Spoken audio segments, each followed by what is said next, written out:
이렇게 해서 쭉쭉 내려갑니다. 그냥 30배 해서 한 사람 깡통 계좌 나오면서 모든 주식 다 매도 나오고, 뭐 15배 한 사람 매도 나오고, 그게 각 지점마다 있는 거예요. 그냥 이런 식으로. 그게 이제 딱 계산이 정확히 떨어지진 않는 게 당연히 언제 빌렸느냐에 따라 다릅니다. 여기서 빌린 사람은 여기서부터 마이너스 5%가 나야 깡통이 나는 것처럼, 자, 이렇게 해서 막 쭉쭉쭉쭉 내려가기 시작을 해요. 근데 이게 국가가 당연히 비상을 걸 수밖에 없는 게요. 개인 투자자가 빚을 져서 위험하다, 그리고 막 자살하고 막 이런 거, 물론 그것도 사회적으로 위험하지만, 이렇게 해서 쭉쭉쭉쭉 계속 내려가면, 자, 5배 빌린 사람, 뭐 2배 빌린 사람까지 내려오는데, 그냥 진짜 금융기관에서 빌린 사람도 있을 거 아니에요. 근데 이 금융기관에서 빌린 사람의 돈조차도 당연히 빚이기 때문에 증시가 계속 내려가면 이 사람도 위기를 느껴서 팔 수밖에 없는 때가 오고, 위기를 느껴서 팔면 다행이지만 이 사람이 가진 것도 역시 그냥 깡통이 될 수도 있어요. 어디서 은행한테 빚을 졌냐에 따라서는 저기 막 5,000포인트 제일 위에서 은행한테 빚을 졌으면 이 사람 것도 마이너스 50% 나면, 2배로 밀린 사람이면 깡통이잖아요. 그럼 당연히 이 사람도 파산이 날 수가 있는 거예요. 깡통이 나서. 근데 이 사람이 파산이 나면 뭐가 문제예요? 우리가 믿고 있는, 그나마 믿고 있는 제1금융권인 은행이 빌려준 돈이 회수가 안 된다는 뜻이에요. 회수가. 그러면 은행이 받아야 되는 돈이 회수가 안 되면 은행도 가지고 있는 돈에서 구멍이 난다라는 거예요. 그러면 은행은 어떻게 해요? 보통 이럴 때 은행은 그걸 당하기 전까지 기다리고 있지 않아요.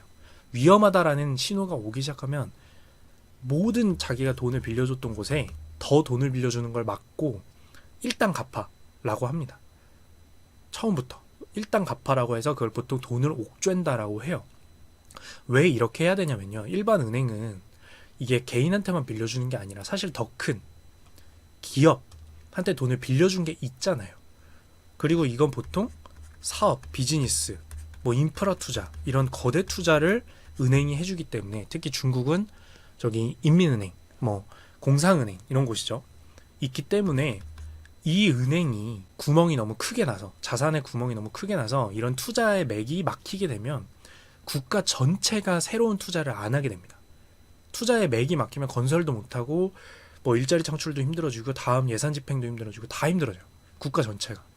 투자 증시만 힘들어진다라고 생각하면 절대 안 됩니다. 그렇기 때문에 은행은 이 도미노 현상이 시작되자마자부터 일단 현금을 최대한 축적하는 데 노력을 하게 되고, 정부에서는 지금 가지고, 은행이 현재 가지고 있는 빚, 은행도 빚을 지기도 하잖아요. 그거를 일단 최대한 어떻게 갚을 것인가, 채권을 더 발행해서 현금을 마련해서 돈을 더 찍어내든지 해가지고 어떻게 할 것인가를 정부 정책을 계속 내놓기 시작합니다. 그리고 이 주가가 계속 내려가면 이 도미노가 멈추지 않게 되는 거잖아요. 깡통 계좌의 도미노가 멈추지 않게 되는 거죠.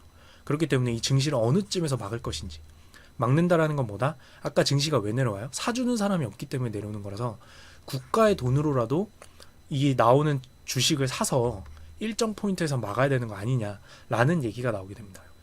그래서 결국에는 계속해서 폭락을 하니까 정부에서 돈을 들여서 증시를 막게 됩니다. 2,500포인트 정도에서 3,000에서 2,500포인트 정도에서 중국 정부가 나서서 직접적으로 거대 기업들의 주식은 매도 물량을 계속해서 사들이게 돼요.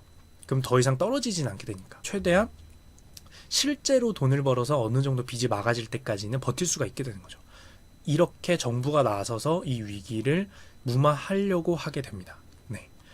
그래서 이 하락기 때는 무슨 일이 벌어지는지, 그동안 빚을 내서, 빚이라는 것은 결국에는 숫자로는 내 돈인 것 같지만 사실 그 빚을 낸 데에는 내 담보, 일부 담보를 기반으로 해서 그 위에 빚을 낸 거기 때문에 퍼센티지로 마이너스가 나기 시작을 하면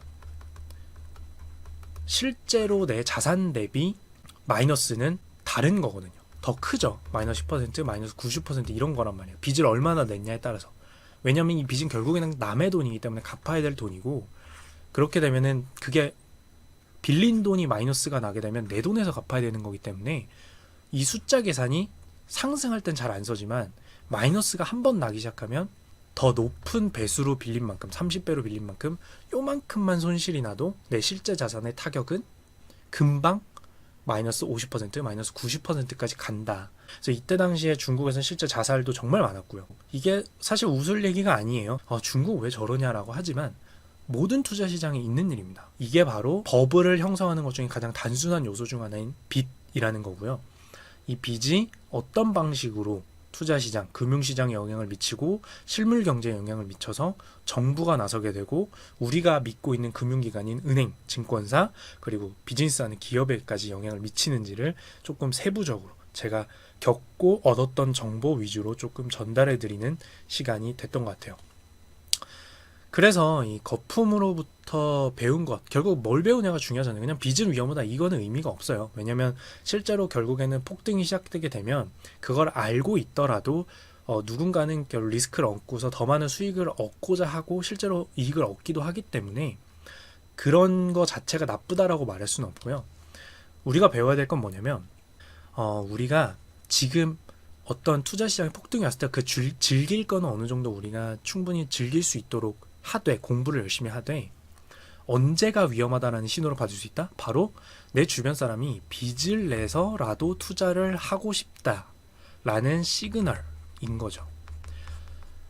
이 신호를 얻게 되면 우리가 주의는 할 필요가 있다라고 학습을 해야 되는 거예요. 사실 이거는 뭐 당연히 엄청 희귀한 얘기가 아니고요. 우리가 어떤 경제나 투자 시장을 볼 때